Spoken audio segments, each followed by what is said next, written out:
All right, so let's introduce the money market. So with any kind of market, it's a supply and demand, and it determines the quantity and price. But when we look at the money market, the price is the interest rate, because you need to think of the interest rate as it's the payment made for the use of money. In other words, it's the price of money. Now, if we look at the demand for money, there's two reasons why people demand money. So the first one is transaction demand. So this is money that they keep, that you would keep in your pocket to pay for daily transactions. So there's going to be an amount of money that you'll keep in your wallet at any given time. Then the other is asset demand. So this is money kept as a store of wealth for future spending. And so we can look at these two types of demand with respect to the price or the interest rate. So if we first look at transaction demand, and again, this is the cash we keep in our pockets for daily transactions to buy lunch, ride a bus, buy a coffee. And so if we look at the quantity that we'll keep in our pocket with respect to the interest rate, it doesn't change with the interest rate. So what we'll find then is that transaction demand, which is denoted by D little t, is a vertical line. So what this means is regardless of what the interest rate is, we're always going to keep 20, 30, 40 bucks in our pocket at any given time, again, just to pay for those daily transactions. Now, on the other hand, if we look at the asset demand for money, and so this is money that we keep as a store of value. So think about it as keeping money in your checking account. If the interest rate is really, really high, then you won't want to keep any money in a checking account because you don't earn any interest on it.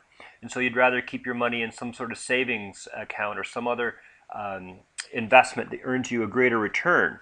However, if the interest rate's really low, meaning that even if you kept it in your savings account, much like today, you wouldn't get much of a return, then you'd probably keep more of it in your checking account so that the quantity would be higher. So what we end up with is this downward sloping asset demand for money, denoted by D little a. So you can see the transaction demand is a vertical line. So let's say this is this could be $40. So at any given time, we're going to keep $40 in your pocket. And then with the asset demand, this could be as low as $0 if the interest rate's really high. And this point here, let's say, could be as high as you'd keep $200 in your checking account. But this one really depends on the interest rate, and this one doesn't really depend on the interest rate. Now, in order to get the total demand for money, what we'll do is we'll add the transactional demand plus the asset demand. So basically we're adding this line to this line. So in essence what it does is it shifts this downward sloping curve to the right, in our case by $40. So if we go over here, let's say we mark $40 on here, then that's where our total demand for money. And so this will all shift out by $40. So if this point over here was 200, now this point here is going to be 240. And so what we end up with is that the total demand for money is D, denoted by D little m, is this downward sloping curve. It starts at our transaction demand for money, which is 40, and then slopes downward to the intersection of 240 to give us our total demand for money. Now, so let's introduce the supply of money, so denoted by S little m, and it's determined by the Bank of Canada.